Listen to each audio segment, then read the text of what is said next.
बिस्मिल्लाहिर्रहमानिर्रहीम। अस्सलामुअलैकुम। इल्म की बात देखने वालों को राव कमर रिजवान नई वीडियो में खुश आमदीद कहता है। दोस्तों, इंसान की ज़िंदगी के मुख्तलिफ मराहिल हैं। जब बच्चा पैदा होता है तो वो इंतहाई बेबस होता है और माँ बाप के रहमो करम पर होता है। फिर आहिस्ता आहिस्ता वो रेंगना शुरू करता है, अपने पाँव पर चलना शुरू करता है और फिर एक वक्त आता है कि जब वो तोतली ज़ुबान के साथ बातचीत करना शुरू करता है। फिर कुछ अरसे के बाद वो अपने अल्फाज को सही तरीके से अदा करना शुरू कर देता है। फिर लड़कपन आता है, फिर जवानी और जवानी के बाद बुढ़ापा आना शुरू हो जाता है। इंसान की उम्र बढ़ने के मामलात के बारे में अल्लाह ताला क्या फरमाते हैं, इस बारे में मुकम्मल तफसील से आपको बताएंगे। और दोस्तों, आपको इस बारे में भी बताएंगे कि अहले दानिश उस शख्स के बारे में क्या कहते हैं जिसके कान पर बाल आ जाएं, यानी कान पर बाल आ जाना किस बात की निशानी है। इसके अलावा जिंदगी और रिज़्क की बरकत के लिए भी आपको चंद आमाल बताएंगे, इसलिए आपने इस वीडियो को आखिर तक लाजमी देखना है। दोस्तों, सबसे पहले ये अहादीस मुबारका मुलाहिजा फरमाइए कि ज़िंदगी के मुख्तलिफ मराहिल में अल्लाह ताला बंदे के साथ क्या मामला फरमाते हैं।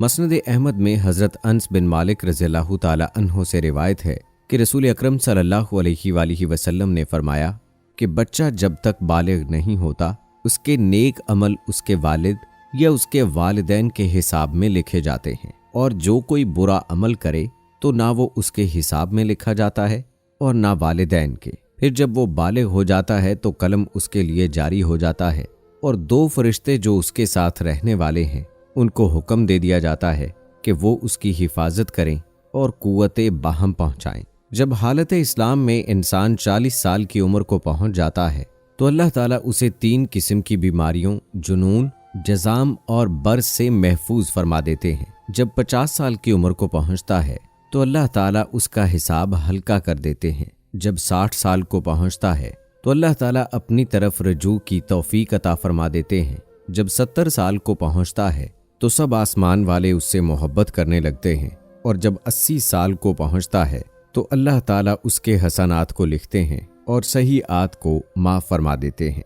और फिर जब 90 साल की उम्र हो जाती है तो अल्लाह ताला उसके अगले पिछले तमाम गुनाह माफ़ फरमा देते हैं और फिर उसे अपने घर वालों के मामले में शफात करने का हक दे देते हैं, उसकी शफात कबूल फरमाते हैं। फिर उसका लक़ब अमीन और अल्लाहु असीरुल अर्ज़ यानी ज़मीन में अल्लाह का कैदी हो जाता है। चूँकि इस उम्र में पहुँचकर इंसान की अमूमन क़ुव्वत ख़त्म हो जाती है, किसी चीज़ में लज्जत नहीं रहती, कैदी की तरह उम्र गुजारता है, तो उसके वो अमाल नामा अमाल में लिखे जाते हैं जो वो अपनी सेहत व कुव्वत के ज़माने में किया करता था।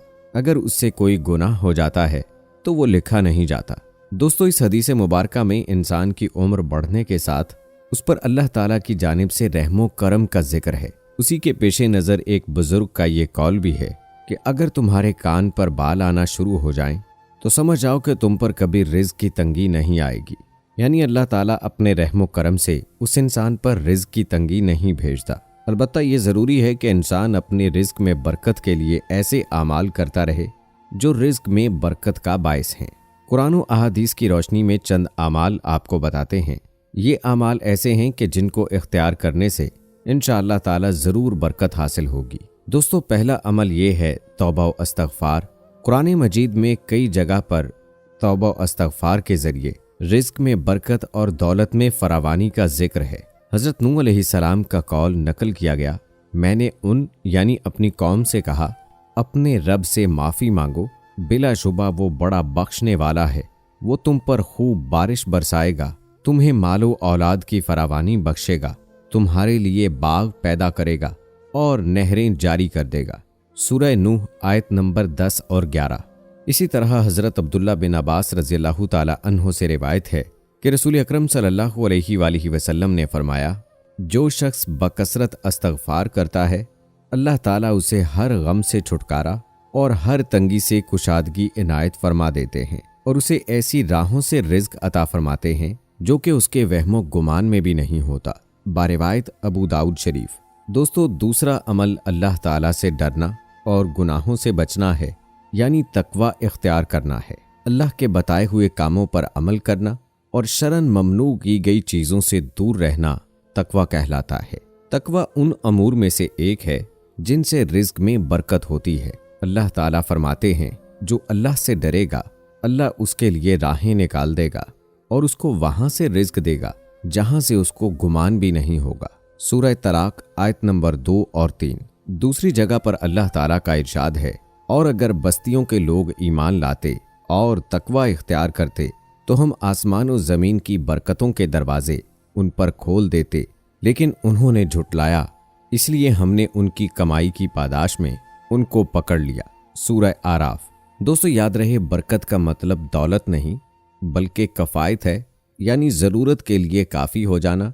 बहुत से लोग माल की फरावानी के बावजूद मुआशी तंगी का रोना रोते हैं और मुआशी तौर पर बहुत से बज़ाहिर दरमियाने दर्जे के लोग इंतहा इत्मीनान से ज़िंदगी गुजारते हैं। ये फ़र्क सिर्फ बरकत की वजह से है।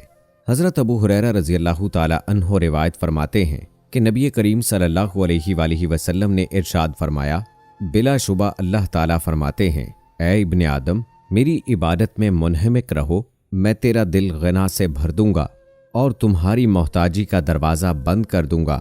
अगर तुमने ऐसा नहीं किया तो तुम्हारे हाथों को कसरत से मशागल से भर दूंगा और तुम्हारी मोहताजी का दरवाज़ा बंद नहीं करूंगा। बरिवायत इब्ने माजा।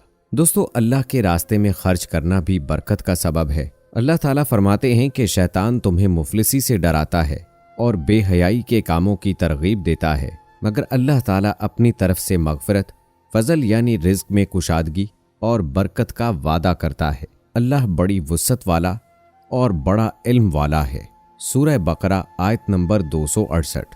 इसी तरह हज़रत अबू हुरैरा रज़ी अल्लाह ताला अन्हो से रिवायत है, नबी करीम सल्लल्लाहु अलैहि वसल्लम ने इरशाद फरमाया, अल्लाह ताला फरमाते हैं, ऐ इब्ने आदम खर्च कर, मैं तेरे ऊपर खर्च करूंगा।